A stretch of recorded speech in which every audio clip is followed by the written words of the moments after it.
What's going on, guys? So I'm going to do something that I don't think I've ever done before.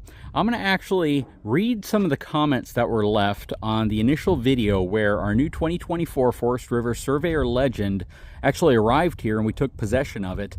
And it was kind of the original video. So there's a lot of interesting comments to unload, and I want to get straight to it. So hang tight. I'll be right back.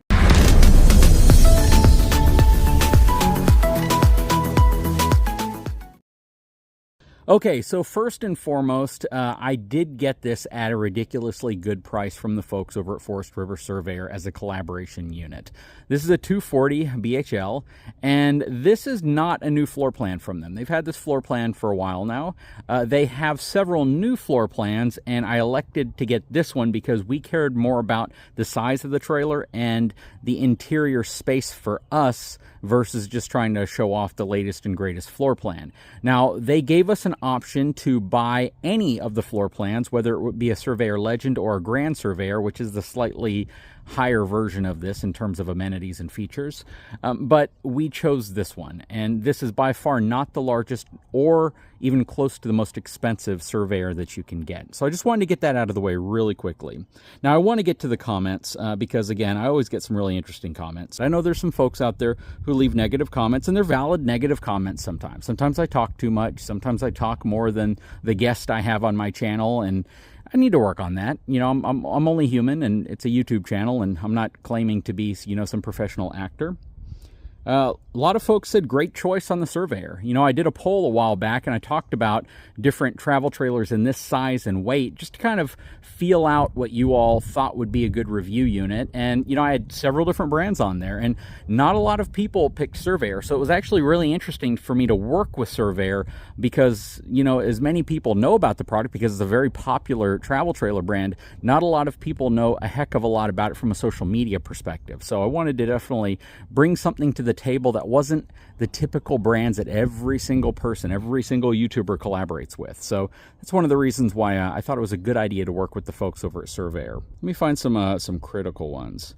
Well, a lot of people asking if I'm going to tow it with the Continuum.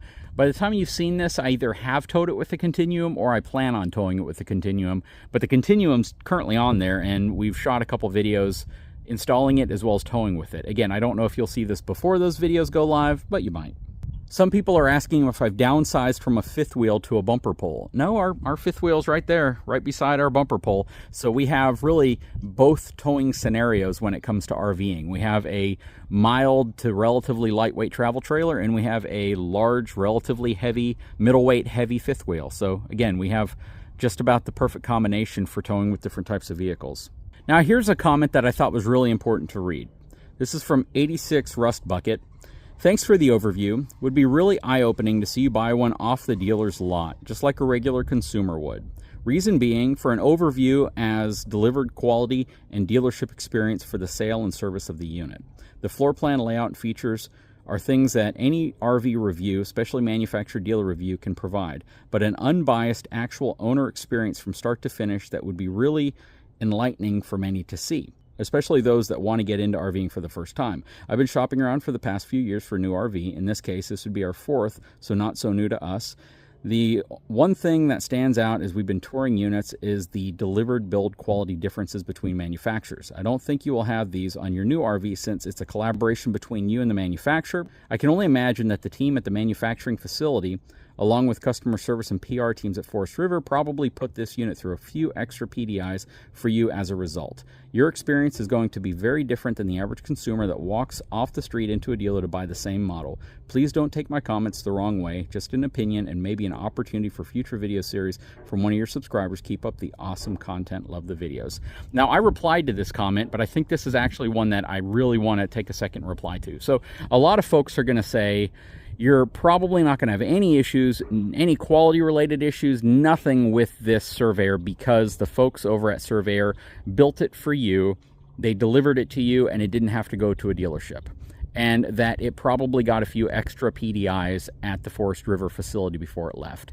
Now, I'm going to agree with some of that, then I'm going to kind of disagree with some of that. So let's talk about this. So first of all, this went down the standard Surveyor production line. So it was built on the same production line, worked its way down.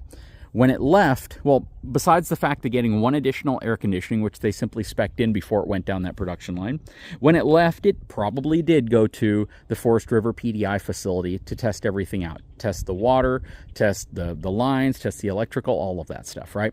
A lot of RVs that come off the production line that end up at dealerships also go through that same PDI facility. So it's not as if it's exclusive here, but I'm sure that this one did get that PDI process, naturally, because they're working with a YouTube channel and they want to make sure, right, the RV is in really good shape. So when you go to an RV dealership lot, shop around and find an RV that you love, that RV has undergone 2 additional PDIs before you take it off of the lot. It likely went through a PDI at the end of the line at the factory that made it.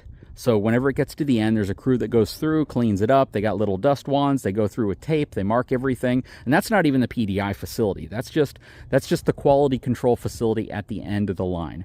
While it's in production, it's going through pressure testing. They're testing the electrical, all those different things, the RVIA codes to make sure that everything's done properly. So it gets to the end of the line, they clean the whole thing up, they prep it. Your unit could very well have then left and gone specifically to a PDI facility just to continuously evolve the quality standards and see what they can do. Okay, so once it's done at the factory, it goes to a holding lot. A hotshot driver, delivery company, transport company picks it up and hauls it 600, 800, 1,000 miles, maybe sometimes less if you're closer to Indiana, of course, or closer to a factory, and it takes it to a dealership.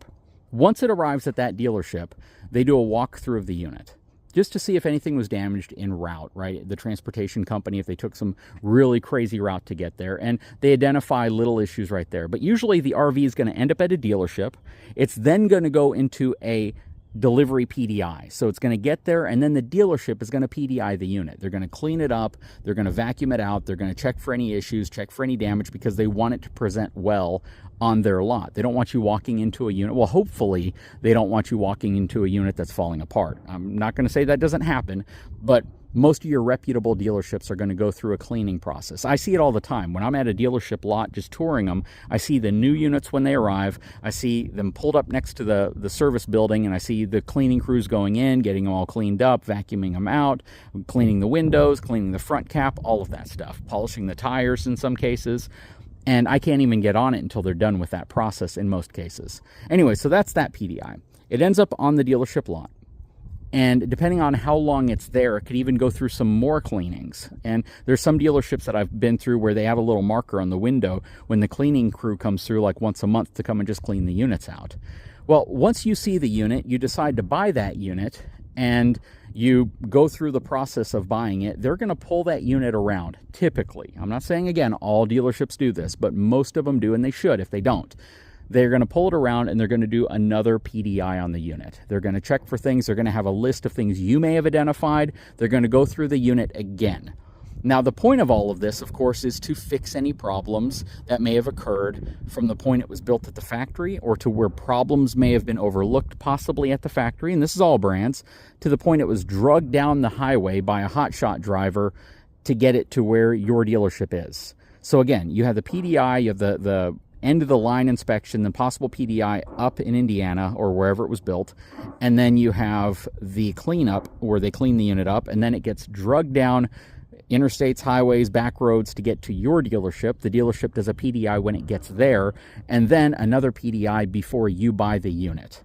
And then once you get that unit, you then have this process of kind of going through it to look for things that may still be of issue. And, most of the time people will try to get those taken care of relatively quickly. This unit went through the one PDI in Indiana before it headed down this way. That means the delivery people, the transportation company, picked it up in Indiana from wherever it was left for them to pick up. They drug it down 600 something miles to bring to me, and it wasn't opened or cleaned or detailed or touched or fixed before it actually arrived to me. Which means anything that happened during the trip, I would have seen, I would have stumbled on, I would have walked into and experienced. And I only had one issue with this unit when it arrived. And you probably can't even guess what it was. And it did kind of concern me. And I'm sure the folks over at Forest River Surveyor right now are thinking, what is he about to say? You know the little screws that hold down the toilet seat? on anything, on a home, on an RV. You have your toilet seat lid, right? You have the ring, and then you have the top part to it, and it has these two little plastic or nylon screws that go through the back of the porcelain, and you have these little screws on the bottom. Both of those had loosened themselves off and come off completely. One was laying in the bathroom. It's a little black, like a nut. One was laying in the bathroom, and one was right under the edge of the rug material for the slide out. And I saw them both. I put them both back on, but that was it. We have not seen any other issues. Now, I'm not going to say there's no chance that some other issue may not appear, but that was the only one that we identified. I've walked through this unit. We've towed it several times now. I towed it to get inspected. I towed it with the B&W hitch, and we just haven't seen anything else. I don't even see like a huge accumulation of sawdust inside of the unit, and that's something that works its way free as this thing goes down the road. I have seen some. I haven't even vacuumed it out yet, to be honest with you, and there's some in there, but this thing's in really remarkable condition. And again, that's the part that you guys have to hone in on. When you buy an RV at a dealership, you're going to have 2 additional PDIs that take place in addition to the PDI that this thing already went through in Indiana that I didn't go through. So I didn't get those additional 2 PDIs. Now, here's another one. A lot of people are like, well, of course, you're going to have a better experience getting it directly from the manufacturer. And that's also something I don't necessarily agree with. Let me give you an example why. Well, if I had gone through a dealer to buy our unit, I would have wanted to record the whole process, right? I could have snuck in and said, hey, I just want to buy it. Then I buy it, bring it home, and you guys don't see any of it. But I know every dealer around me, and the dealers know me. And almost every dealership nationwide knows my channel. So if I go to an RV dealer, and I'm like, hey, I want to buy a Surveyor off of your lot, the experience I probably get is going to be different than the experience you get. And B, the quality of my unit, now that it's in their hands and I'm literally towing it away from their facility, is probably going to be a little bit different as well, because they're going to go through it with a fine-tooth comb, because it doesn't have to travel 600 more miles to get to me. I'm already here. So the fact is that I don't believe that if I had bought this from a dealer, that the experience would have been even more authentic for folks. I think that it probably would have been scripted. I probably would have had sales reps who were acting a certain way, probably because I'm recording and they know my channel, and the unit probably would have gotten a little bit more care than the normal person buying an RV that doesn't have a huge YouTube channel. So I'm not saying this to brag about any of that. I'm just saying it to point out facts. You know, my goal here was to get this size of RV, and I was willing to spend the money to do it. The folks at Forest River made me, again, a killer deal on it. One I really couldn't turn down. I did not want to go with the normal brands that everyone else had already been doing all these collaborations on, and I wanted to get something that was still very reputable from a brand everyone knew, a sub-brand that was really reputable, and they sell a ton of them, a huge dealership network, and it gives me an opportunity to show you something you guys may not see very often. But I was able to get the unit directly from the manufacturer, which definitely worked out for me better. And again, I didn't have to go through a dealership experience, which probably wouldn't be the same dealership experience you all go through when buying an RV. So again, the goal here was to get the unit, to get a trailer, to get something that I could show you some half-ton towing, show you weight distribution hitches, show you upgrades, show you other things that you do to a travel trailer that you don't necessarily do to a fifth wheel, or if you do to a fifth wheel, you just do it in different ways. And to get something at the weight and size that I typically would say is near the top or at the top of what I recommend half-tons to tow. And that's exactly what we did. This is directly in that spot where if I load it all the way up to maximum GVWR, it's going to be too heavy for what I would consider to be half-ton towable. But if I'm careful with how I load it up and I'm cautious with what I do, I can easily tow this with a half-ton truck. So the final comment, which I'm just going to paraphrase, was someone who I guess saw a video where I had my dually, or they only knew that we have a dually, and they don't know that we have the half-ton Denali truck that we have. And they were basically saying, oh, typical JD fashion, he has a relatively small travel trailer and he thinks you need a dually to tow it. And again, it's interesting sometimes to read these comments, because obviously they only watch maybe 1 out of every 50 videos, and they don't realize that we got a half-ton truck specifically to do half-ton towing with what I consider to be a half-ton towable, larger travel trailer for a half-ton. So again, I practice what I preach. I'm not out to make anything polarizing. We're not out to get, you know, a 50-foot or a 40-foot travel trailer just to haul with a half-ton to show you how dangerous it is and to prove the point. What we did was we got a travel trailer which has a dry weight of about 5,400 pounds and a gross vehicle weight rating of about 7,400 pounds. So at gross vehicle weight, it's heavier than what I would recommend for a half-ton, which means I'm not going to load this all the way up to that because we could probably tow it. But then, you know, heavy winds or inclement weather, things like that would make it a very uncomfortable and, for me, unsafe towing experience in a half-ton truck, right? If we tow it at that weight, it's going to be with a 3/4 ton truck. Or my F450, it's not going to be with a half-ton. But at the weight we plan on loading this up to, which is going to be between 6,000 and 6,500 pounds, that's going to be right at that max weight that I typically recommend for half-ton trucks. Mainly because we're going to be at near payload capacity whenever we load the truck up with the family, the supplies in the back of the truck, and the RV itself. So I hope that all makes sense. I appreciate the comments. I even appreciate critical comments. There's a lot of folks who I think absolutely hate my channel, which is really weird because my channel is a truck and RV review channel and accessories. It's not one of those polarizing channels that's out there to blow stuff up or to make things look crazy or to do weird things on YouTube. I just review RVs and trucks, and it's really just my personal opinion. You know, that's what I'm providing you all. There's so many channels out there. If you don't like my channel, instead of leaving a rude negative comment, you can leave a negative comment, but a rude negative comment just makes me think, well, just watch another channel. Why are you even watching my channel if that's the case? I appreciate criticism. I appreciate negative feedback, as long as it's not disrespectful or rude or comes across as you know, a sharp attack. You know, I just don't understand it. I honestly don't. Anyways, guys, I really appreciate you for watching the channel. God bless you all. Thank you so much for allowing me to provide you the videos that I do. If you come to my channel and you've made it to the end of this video, I really, really appreciate all my subscribers and all my viewers for everything you do. Guys, if you haven't had a chance, please take a moment, subscribe to the channel, give me a thumbs up, and we'll talk to you again very soon. And you're probably going to see people who comment on just the fact that I'm standing here pointing a camera at the RV and I didn't walk around the whole thing. But we'll see. Check out the comment section. Talk to you again very soon.